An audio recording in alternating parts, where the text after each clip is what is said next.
everybody, welcome back to Jessica's Reading Room. My name is Kim and we are here for another monthly wrap-up video. We are here for the month of December. I do want to apologize for this being so late. I don't know about y'all, but my holidays were insanely crazy. I mean, Ivan was working through Christmas. I was working days up to and after Christmas, which if you know me, I barely work like part-time. So that was kind of a big deal for me. I had tons and tons and tons of baking to do. Oh my gosh. We had Ivan's family coming over. We ended up driving out to see my family. And then just when all of that finally was over, we then drove out to the Outer Banks for New Year's. So it's been a month. Okay, just let me tell you. And unfortunately, due to that, I also have an incredibly small read pile this month. I feel kind of bad because it was really busy and I didn't get nearly as much reading done. And I'm so sorry. I don't mean to be a bad book nerd. It just, unfortunately, just kind of happened that way. But I got this huge pile of books for Christmas. Did you guys see those? I posted them on Instagram and holy crap. I mean, I'm not going to have to buy like a single, well, okay. I'm going to have to buy some books this year. But again, my year is pretty much taken care of. So thanks, Mom. Thanks, Ivan. You guys are awesome. Okay. So let's just get straight into it. My small book pile for the month of December. But that's okay. Like I said, did I say it? That there were two of my top 10? I said that. Okay. Okay, you guys. All right. So let's start. Okay. I'm going to start out with the easiest ones because I'm not going to lie to you. Okay. This is the first year since 2012 that I was terrified that I wasn't going to finish my Goodreads reading challenge. And when I say I panicked really hard. Okay. I panicked. I like dropped everything that I was doing. I came into the library, I sat down and I went over to my kids shelf and I started picking out books from the kids section. And it's not that they're bad books from the kids section. It's just, if I hadn't read these, I wouldn't have finished my challenge. So yeah, they're my panic reads. But again, at least I picked some good panic reads. I'm not going to freak out too badly about these. I did read almost the entire Felicity American Girl series. The only one I don't have is number 2. Yeah. Oh, whoops. That is not even the first book. There we go. Okay. Whew, they all kind of looked the same to me. Oh, that's weird. And it's also weird because Felicity isn't even my favorite American Girl. So I just picked up her series. I read 5 out of the 6 books. By the time I was done, I was like, oh my gosh, I don't know if I would really necessarily let my kids read this. Gosh, Felicity, she was disobedient. Ooh. I mean, she was a bad chick. So I don't know why what standards she ended up meeting in order to become an American Girl. But by the time I was done, I was like, dang, this girl couldn't obey her parents to save her life. So yeah, so anyway, it kind of confirmed that Felicity isn't my favorite, but I enjoyed reading them, so I can't really say too much about it. So there you go. All right, then I read Sarah Plain and Tall by Patricia McLaughlin. And I mean, everybody has read Sarah Plain and Tall, right? I mean, hasn't everybody? I mean, I'm pretty sure multiple elementary school teachers read this book to me back when I was in elementary school. I mean, how many movies? Though I wouldn't suggest watching all the movies because movie 1 with Glenn Close and Christopher Walken is really good. Movies 2 and 3 are stupid. So there you go. But they're on the Hallmark Channel, so naturally we would watch them in my house. Because my mom has this thing for badly acted Hallmark Channel movies, even to this day. Yeah. And it's really funny because she stopped watching the Christmas ones whenever me and Ivan and my brother Bradley are there because we sit there and we make fun of them. And so then she gets mad and turns them off and says that we don't deserve to watch them. We're like, yes, yes. Okay. Anyway, so Sarah Plain and Tall. It's a simple, easy book to read. It's great for kids. I read it. It's a it's a John Newbery Medal Award winner. So it's a classic. So there you go. And then I read Thesis and Ramona by Beverly Cleary. Again, a book that everybody has read. Who hasn't read Thesis and Ramona? If you haven't read Thesis and Ramona or the entire Ramona Quimby series, then you need to go and read it because they're awesome. Okay. And it's amazing the shift in perspective from when I read it as a kid versus when I read it as an adult, because Ramona's horrible.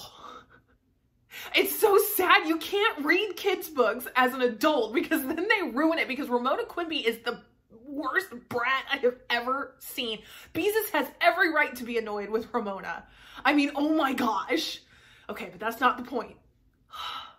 See, everyone keeps insisting that it's time for me and Ivan to have kids. And I'm like, why? I mean, I keep picking up these kids' books to read, and I'm reading about these kids in here, and I'm like, I mean, listen, Joe Christopher, he may be a little on the high maintenance side, okay? But at least he doesn't, okay, well, he does give me attitude, but not that kind of attitude, okay? And it just, I still really loved it. I still really enjoyed it. I actually do want to go back and reread most of the Ramona Quimby series because I enjoyed it. It's got a lot of nostalgia for me, and I really liked it, and it helped me it helped to put me closer to my reading goals. So I can't really complain. Thesis and Ramona. Okay, then we have The Kingdom by Jess Rothenberg. This cover, oh my gosh. I saw this book at a Barnes & Noble sale, dang, months ago, and I fell in love with the cover. I mean, you guys know me. You give me a good cover and it draws me in. So I picked it up, I read the description, I was like, wow, that sounds really fascinating. Basically, we're talking about if Jurassic Park had more than just dinosaurs and it was located in Disney World, you would have this book. I mean, and it's really fascinating because I don't think Jess Rothenberg is a fan of Disney. I mean, that's just kind of what I can't really tell if it's just theme parks in general. I kind of got this feeling that she is just not a big fan of Disney after reading this book. And I can't say that I blame her. Okay, those of you who know me and you listen to me talk and you follow me on Facebook, you guys know that unfortunately Disney has completely broken my heart over the last couple years. I'm not a big Marvel fan. I mean, they ruined the Star Wars franchise for me.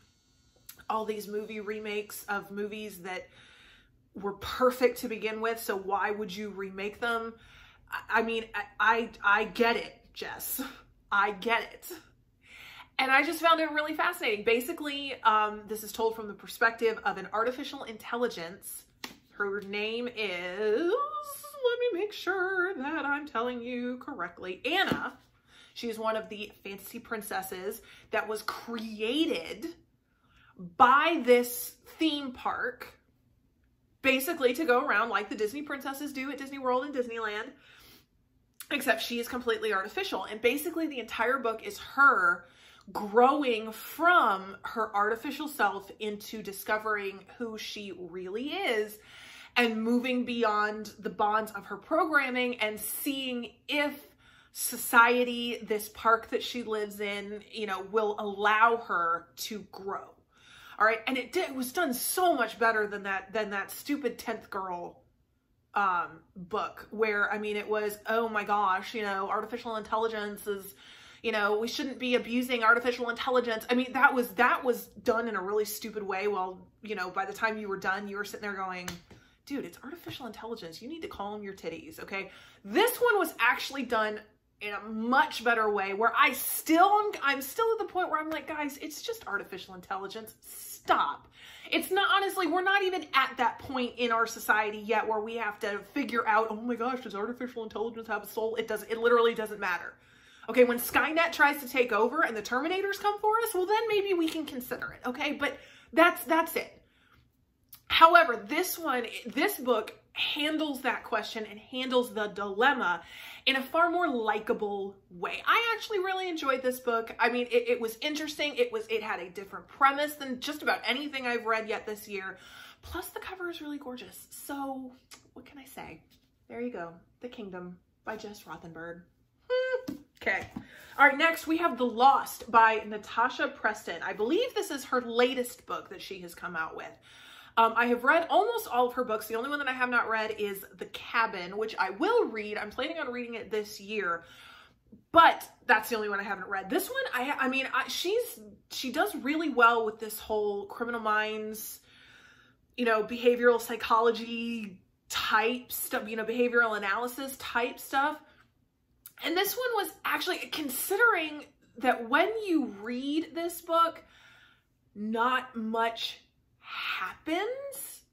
It's within a very small time frame, within a very small scope. You feel like not a lot is actually happening. Kids get kidnapped. They're taken to this, to this special hiding place that the kidnappers have. They're forced to do these things. But I mean, it's very small. It's far more about the psychological and emotional torture that happens. A little bit of, I will admit, there's some physical torture, but which is not, oh my gosh, explicit torture. It's far more on the psychological side. And again, considering that not a whole lot happens, the book goes really quick. Preston is so good about keeping everything going. You read, by the time you get to, you're done in an hour. Okay, a little more than an hour, but still, you don't want to put it down. You don't need to take breaks from it. You just quickly read through it and you're getting there, and she keeps everything going and there aren't any lags, and then boom, you're done.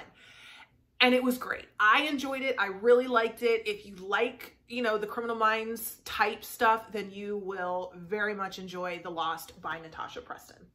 And plus, that's a really gorgeous cover too. It didn't make it into the most gorgeous cover tournament, but I have to say this cover is pretty fantastic though. So brava, brava, Natasha Preston. Okay, then we have The Home for Unwanted Girls by Joanna Goodman. This one has been on my list for a very, very long time. I mean, you guys know me. You know me. I mean, you give me a orphanage or a mental hospital or even, a private girls' school. You guys know that I'm going to take it. I just, that's how I am, okay? Nobody should be surprised by this from, by now. Basically, let me, again, make sure I have all my names correctly. Maggie gets pregnant out of wedlock by a boy that her parents do not want her associating with. She ends up having the child. Elodie, the child, is then sent to an orphanage, and this is the time where Canada actually starts changing their system. I don't even know if it's technically a mental health system or if it's social services. I mean, we're talking about back during the 50s, right? Yeah.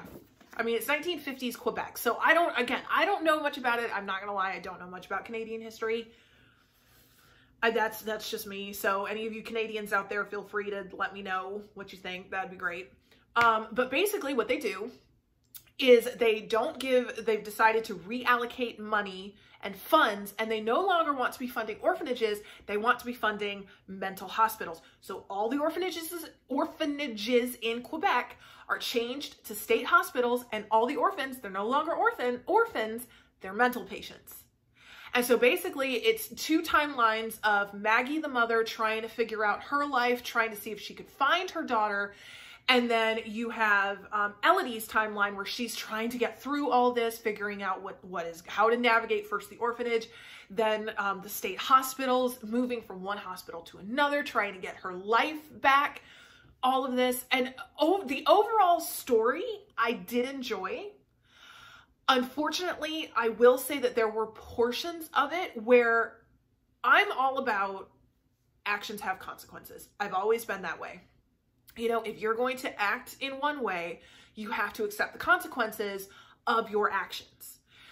Unfortunately, there were times in this book where that sense of victimhood comes out, where it's all of a sudden, someone acts a certain way, but then they're surprised by the consequences of their actions.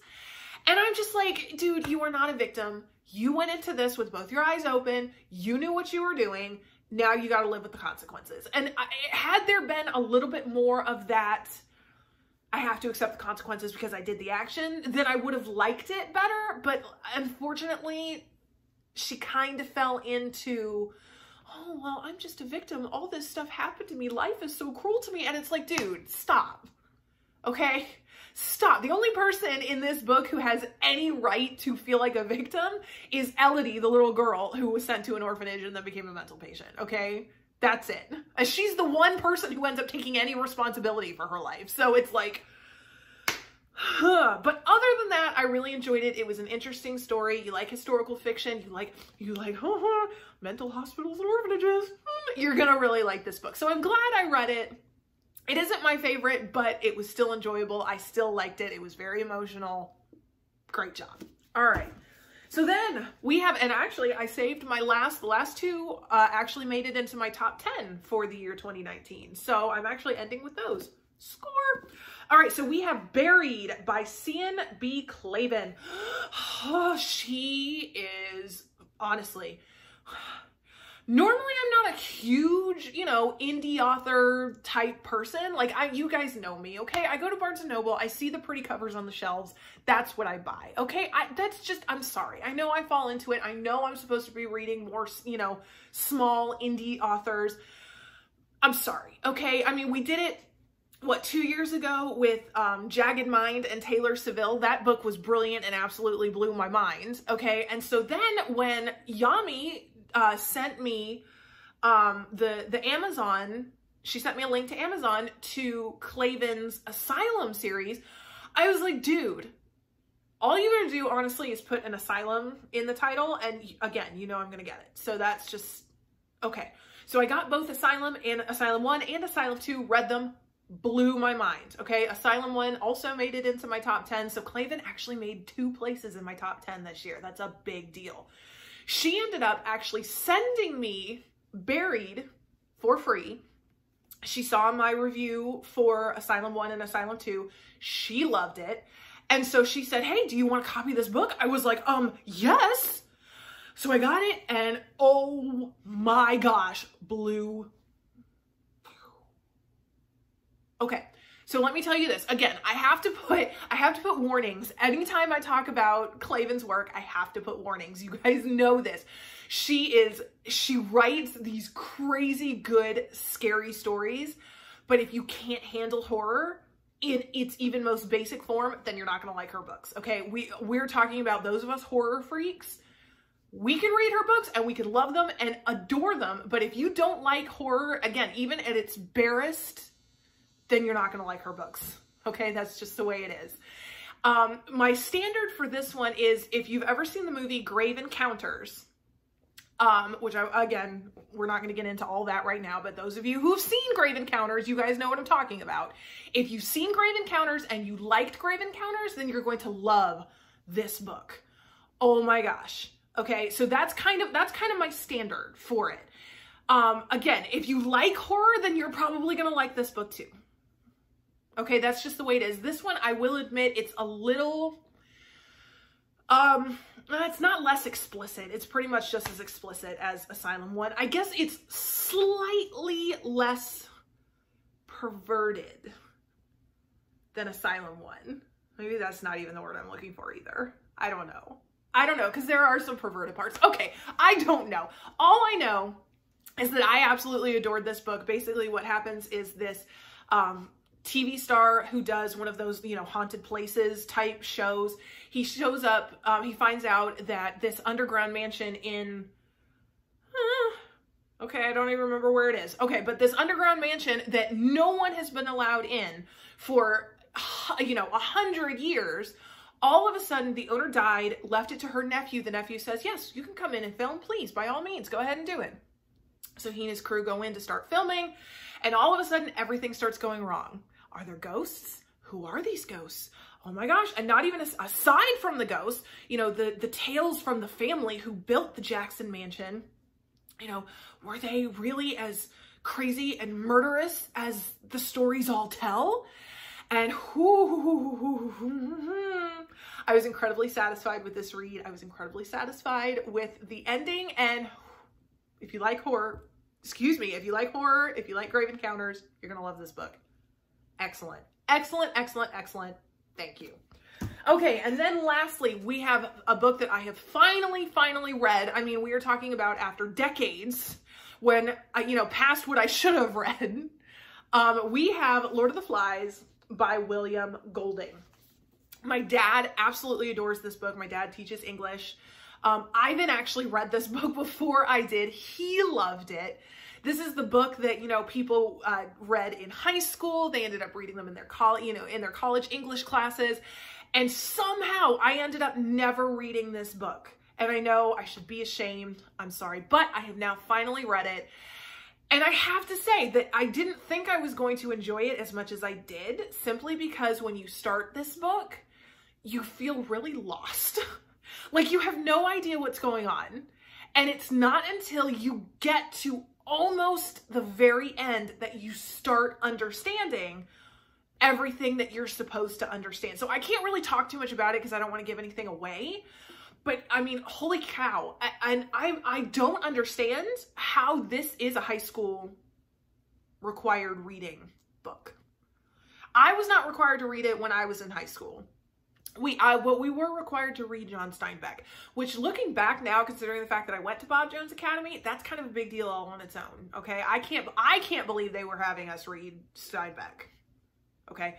But I'm also not surprised that we didn't read Lord of the Flies. I'm not sure I would recommend this to too many teens unless they showed a certain maturity. Because I know that my nephew would probably read this book and he'd probably love it. And I would let him read it because, again, he's got a maturity that not all teens have.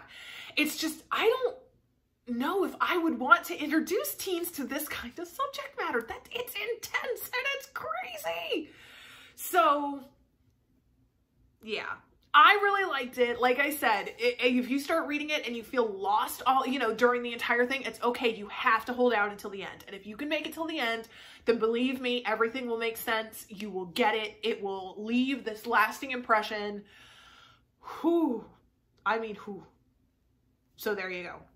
Lord of the Flies by William Golding. And I don't even know where I got this gorgeous edition either. Like I went looking for it and I thought we still had like the old Penguin classic that was like this big left over from somebody's high school reading. But then I went and I found this one and I was like, where did we get this edition? I don't know, but I love it. I think it's gorgeous. Okay. All right, so there we go. That is what Kim read for the month of December. I know it's really not all that great of a list, but what can I say?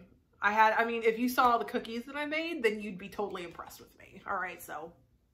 Okay, so most favorite and least favorite.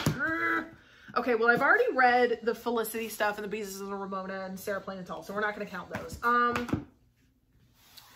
Oh, dang it, guys. This is tough. Okay, most favorite is Buried, because that's easy. That one's pretty easy. I loved it. It was amazing.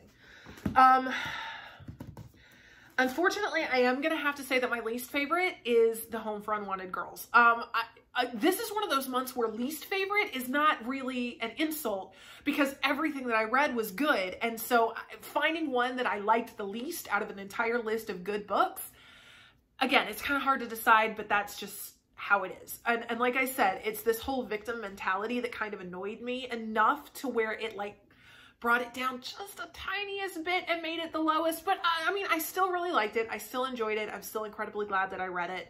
So for this month, having a least favorite, it kind of is counterproductive because I don't want anyone thinking that I didn't like this book. I did like this book. It's just, I liked it a little less than all the other books that I read.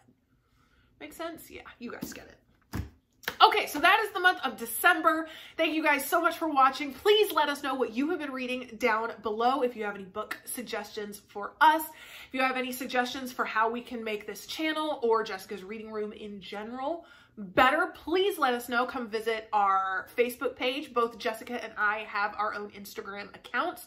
You go to jessicasreadingroom.com. You'll find all the information. Like I said, make sure you give us comments down below. We would love to hear from you. And thank you so much for watching. I hope everybody had a fantastic Christmas and New Year's.